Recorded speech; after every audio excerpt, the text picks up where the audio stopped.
This is from Pantilla already in the danger already. Nina wagira murwane. Ime.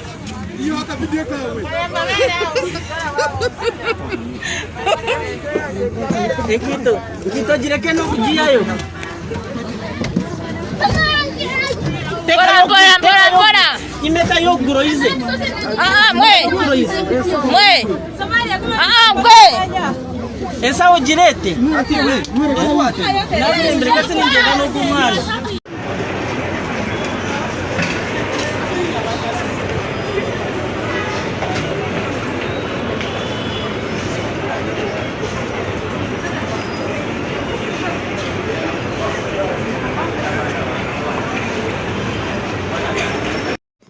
Embeera bwetyo bwefaanana mu ggwanga lyattu Uganda, omuwendo gw'abantu ogufuluma ekibuga okudda mu byalo gweyongeredde ddala ng'era bw'olabye entambula za kulwanira naye ng'ateera still n'ebisale biri waggulu ddala ngamba transport gwe babajjako okufuluma ekibuga okudda mu byalo. Okuddako ku side eno baana balenzi ba Nubian Liba Eddie Mutwa olunaku olwaleero badde supposed okuba ng'ate balabikako mu kkooti y'amagye wali e Makindye naye kkooti bwetyo tetudde olunaku olwaleero ate nga tewadde ensonga lwaki tetudde. So nno ffe abadde balina essuubi nti oboolyawo abata oboolyawo tunaafunamuko ku mawulire ag'essanyu bitufudde togge. Mbanirizaako ku Fifi the News Anchor era nga ngamba nti okola kyamanyonyi ddala omulungi omwagala gwe wenna agyekuumiddeko weebale kubanga ate ogiriko nnyo mugyebale gye mutusizaako engalo olunaku olwaleero.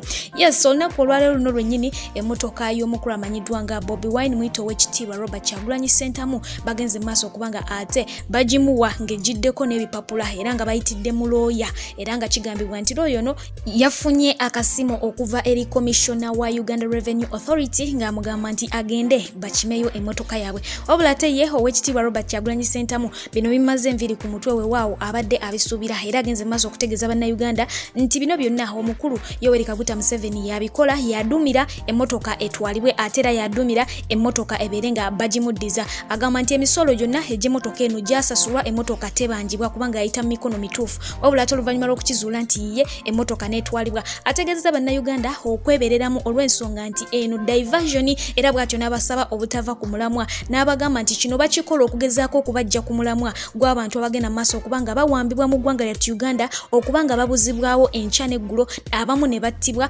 abamu bali mu bifo gye batamanyiddwa ate nga n'abalala bali mu makomera. So nno ye abasabye okubanga mukola ki musigala ku mulamwa obutava ku mulamwa ye agirabye nga diversion. Okwo nno ayongeddeko n'okutegeeza nti emmotoka eno ye nga ye omuntu ne banne tebagenda kubanga ate bagituulamu oba bagikozesa wabula bagenda sooka bagitwale yeekebejjebwe. Jjukira nti omukulu amanyiddwa nga Kaye Wisdom yategeeza omukulu Robert Kyagulanyi Ssentamu nti bw'abasobola emmotoka eno agitunda olw'ensonga nti bajja kugiteekamu akatwa akasaasaana empola bw'atyo bwe yamutegeeza.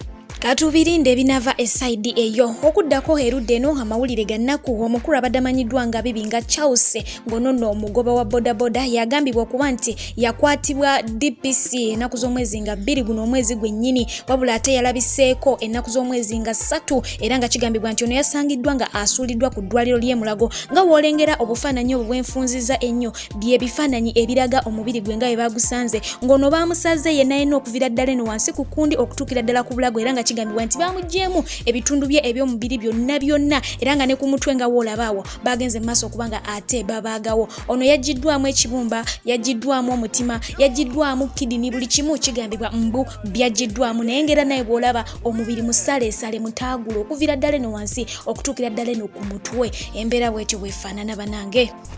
Embeera bwetyo bwefaanana gwe akyakuyita okusaaga onkusaasidde wiiki teggwako nga sikuwadde mawulire gagwa mu ttulu balifaananako bwe lityo omwoyo gwe mungu ohagulamuze kisa ate era guwumule emirembe. Okuddako ku mwana mulenzi amanyiddwa nga Big Eye ono yavuddeyo bw'atyo n'abeera nga anoonya omugoba wa bodaboda amanyiddwa nga Kawuki Williams yagenda mu maaso okubanga ate addusa omukulu amanyiddwa nga Jeno Katumba Wamala mu ddwaliro era ng'omukulu ono yafuuka ddamuzira.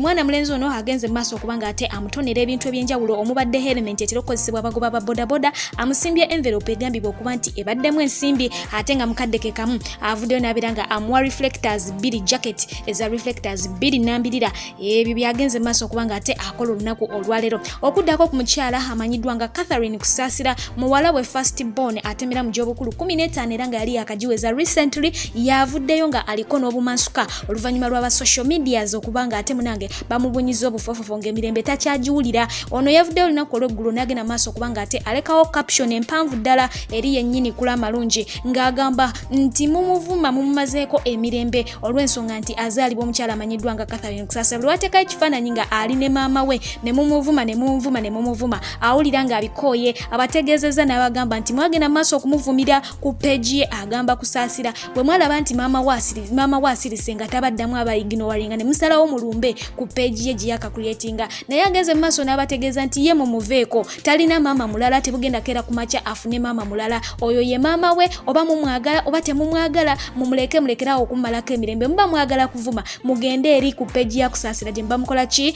gye muba mumuvumira wabula ate ye mumuleke abeere ayina eddembe y'okugenda maaso okubanga ate apostinga maama we kubanga ono ye maama we talinaayo muki mulala wabula ate ba social media in-laws abamu bagenze maaso okubanga bakitegeera so nga ate abalala bavuddeyo ne bamugamba nti olabika olina akatengo naye ate munange wandibadde okateeka emabbali nokkiriza bweguba mu buyaga gwakuvumibwa gukuyitamu ate munange tumanyi tugujjawo naye ffe tetugenda kubanga tuzikiza sitera kuwa ndowooza yange ku bintu ebifaanako we biti naye nze kye ŋŋamba nti omwana mwandimulese she's just 15 years lwaki mutandika omutunuza mu mbeera ebifaananako bweti bw'oba owulira nga olina Kusaasira kyakunyizaako genda wali ku peegi ye obeere nga ate okola ki ovuma Kusaasira omwana muleke afune essanyu lya maama nga ye kubanga oli ye maama tagenda kukyuka maama asigala maama oba mubi atya oba mulungi atya omwana mumuleke kumulwaza banange abasuubuzi kambanjuliredi atika owa atika unisex trends anti ona kutusaka emigugu gyo okuva mu ggwanga erya Take okutuuka mu ggwanga erya Uganda oli musuubuzi wa ngoye z'abaana z'abakyala z'abaami omuli empale engatto enkofiira amasuuti ebiteteeyi ensawo saati ne t-shirts wamu ne sharia abikutusako ku bbeeyi ensamusamu ate mu bwangu ddala muweereze ka message ku WhatsApp oba mukubire ku nnamba ye y'essimu +90 53770M2602 yeledi atika owa atika unisex trends okukwanguyiza ku nsonga zo. Olunaku olwaleero omukyala amanyiddwa nga Judith Hard Miss Elite omubwati gwe tulina mu ggwanga lya Uganda agenze mu maaso okuba nga ate acelebratinga amazaalibwa ge katumwagaliza amazaalibwa amalungi yes ali awo mu 30s awo we watyo naye nga namwe mwenna abazaalibwa olunaku olwaleero happy birthday abalungi okuddako ku mwana mulenzi amanyiddwa nga Davido feno gwe tumanyi obulungi omuyimbi nakinga okuva mu ggwanga erya Nigeria yes ono yakiguddeko oluvannyuma lwa pastor omu okuvaayo bwatyo n'amulagula nti munju ye mwasula ku mikwano gye bayagala ennyo babibita ennyo kwe kulya planning okumuwa akatwa kali kennyinidde kabusa era nga agamba nti akatwako bakukayisa mu kyakunywa okwagaseeko n'okumutegeeza nti kajja kumuyisa bubi era ajja kuzirika atwalibwe mu ddwaliro ate nga ajja kulwawo ku ddengulu era okwo n'agattako okumugamba nti ye tamumanyi tamulabangako ate n'ennyimba ze taziwuliriza naye kwe okulabisibwa kwe yagenze mu maaso okuba nga afuna era ng'amaliriza ng'agamba nti ye waakumusabira era n'amutegeeza nti agende mu maaso okuba nga yeegendereza abantu basuza mu nju ye kansooke nkweko ku pastor ono weewulirireko ku bigambo bye nga agenda mu maaso okuba nga ate alagula mwana mulenzi ono amanyiddwa nga Davido. One singer called Davido, abi? They will poison him. I don't know him. I've never seen him in my life. But they will put something inside his drink. He'll be rushed to the hospital. He'll be admitted. He'll be unconscious. I've been dealing with it in prayer, but the Lord said it will happen. And the person that will poison him is sleeping in his house.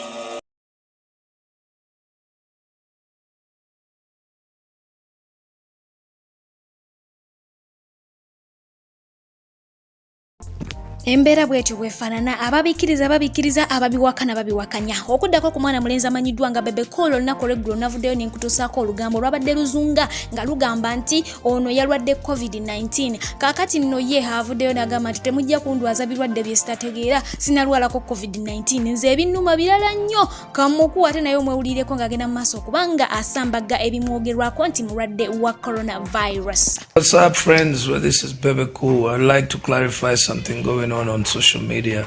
that I'm battling COVID. That's not true. I'm not battling COVID. I had malaria and typhoid, which I've been battling for the last 2.5 weeks, and I'm now fine. So whoever is taking it around that baby is battling COVID, that's not true. However, COVID is real. It's a lot. It's everywhere. And because I care about you, my friends, family, fans, please, all of you, make sure you have your masks. Make sure you have your sanitizers. Make sure you wash your hands and stay away from crowded places. All my friends who are bar owners, please don't open those bars because it is real. The hospitals are packed in Uganda right now, and we are losing so many friends. And you don't want to be the people who are transmitting or helping in the process of transmitting.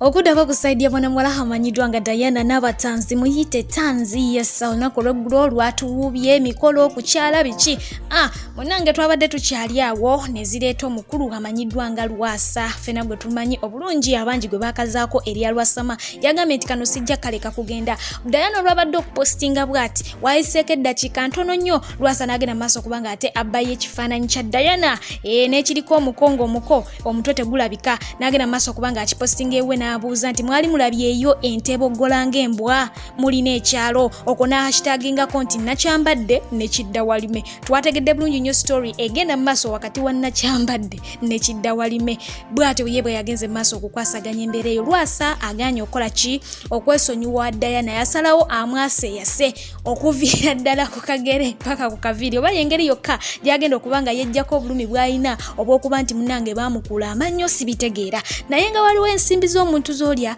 ne zikumalako emirembe naye sikiwa nti Diana alina emirembe agenda kumaliriza nga essente zonna ze yalya zimututte emulago okumujjanjaba okuva ku kataago ekyenda kwegamba omutima omusajja agenda mulwaza pressure naye katumuteeke mu ssaala. Okuddako kumana mulenzi amanyiddwa nga Kaye Wisdom ono naye yavuddeyo n'abeera nga ate ayogerako ku mukyala amanyiddwa nga Daniela Atimu fena gwe tumanyi obulungi mukyala waani wa Dr. Jose Chameleone era ng'ono olunaku lw'eggulo bagenze maaso kubanga baselebrating anniversary yaabwe nga baweza emyaka 13 mu bufumbo bw'eddu era ng'agamba nti omukyala ono asaana kubanga ate aweebwa ekirabo kisemalabo ku lunaku lw'abaziro olw'ensonga nti agumiddwa omusajja omuzibu ennyo mu bulamu bw'ensi eno nti Chameleone musajja muzibu nnyo tabeereka naye olaba Daniela akyali naye era agamba nti singa afuna akakisa n'asinkana Diana ku mukolo gwonna mu nsi muno ajja genda maaso amukwanga embuzi amugambe nti yiyo genda otokose weewuutire supu kubanga empisa za Dr. Jose Chameleone mbunzibu ddala teri mukyala mu nsi muno asobola kuzigumbinkiza naye yeewuunya Daniela okuba nti afumbye n'okutuusa kati nga akyali mu bufumbo obwo.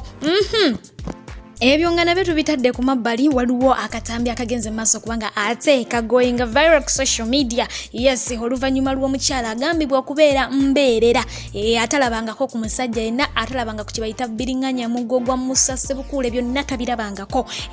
Ono bw'atyo kigambibwa nti agenze maaso kubanga awuka embalaasi ebadde endwadde nnyo nga talina nagatambula naye okusinziira ku bulombolombo bw'Abafirika bagamba mbu singa embalaasi ebeera mu mbeera efaananako bw'etyo n'oleeta omukyala atalabanga ko musajja yenna n'agibuuka munnange ekola ki ewonerawo era nga bw'ogiraba bw'atyo olumaze okugibuuka munnange neewonerawo neeteekako njabala ekiraze nti ddala wamu omukyalo ono takombangako ku kye bayita ddwasi era nga gwene yali alikombyeko kiba kitegeeza nti wano oba bakulemye ono nno bagenze mu maaso kubanga bamutendereza ne bamusitula nga kugamba balabira ddala ekyamagero oba kitegeera naye nga nyongera okutegeeza nti gwe wenna anyumirwa omuggo gwa Musa anyumira eddwasi gena mu maaso obeere nga ate otweyungako wali ku side eri ku pijja penzi twongere okubanga ate tunyumirwanga n'okuyiga bwe tuyiga era nga olunaku olwaleero nalese omulamwa ogugamba nti lwaki ngwogerako genda obeere nga obwekeberera ojja kubanga ate oyongera okugumanya n'okugutegeera. Kansoke nkulekera omukyalo ono katono olabe essanyu lye bamulaze oluvannyuma lw'okuba nti agenda mu maaso okuwonya embalaasi era ng'ono bamuwadde ne ssente empitirivu ddala.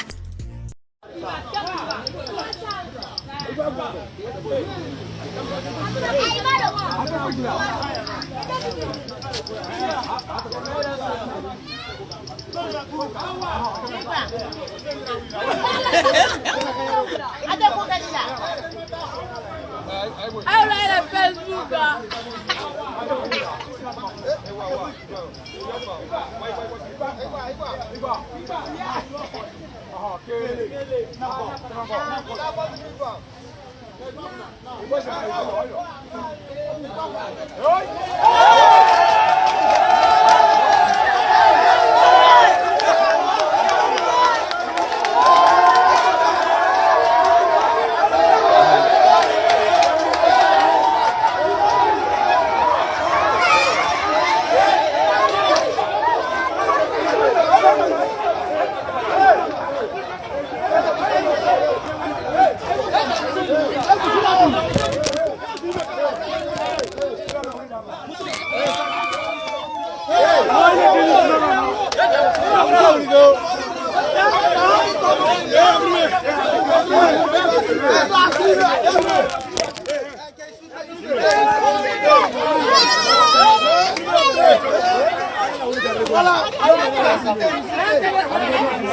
I'm sorry, I like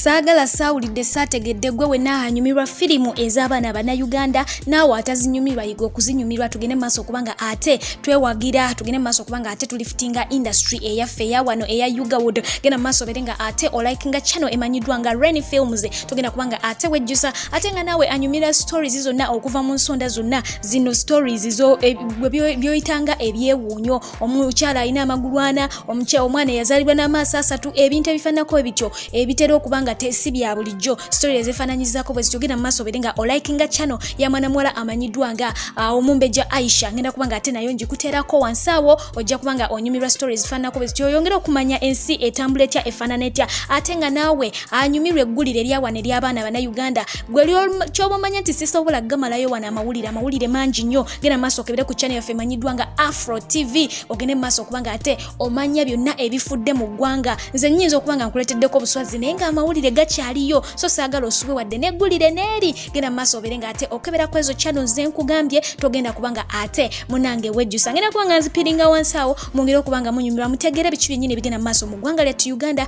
kubanga wano woolina okubanga ate okola ki obitegeerera munzikirize mbere nga mberekezo olunaku olwaleero atakumira mpeera abere nga abankumira musule bulungi mbagala nnyo mweraba.